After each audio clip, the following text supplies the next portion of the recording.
So this is how you can actually have students save whatever you have on your screen that you would like them to save and put into a folder. It's very simple. So say this was some sort of really cool helpful resource slide that you wanted them to save.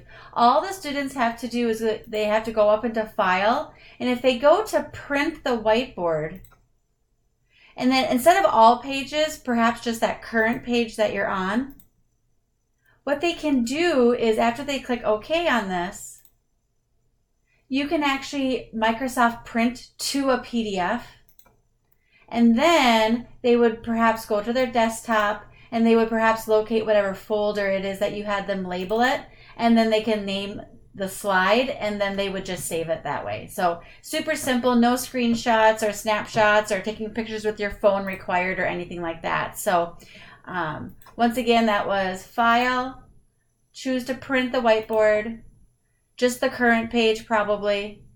They click OK. I just usually leave it as landscape, but they can change it to portrait if they want.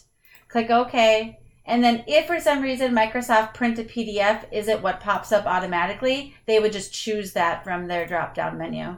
And then they would go ahead and click OK. And then they would find the folder and name the file. Hope this helps.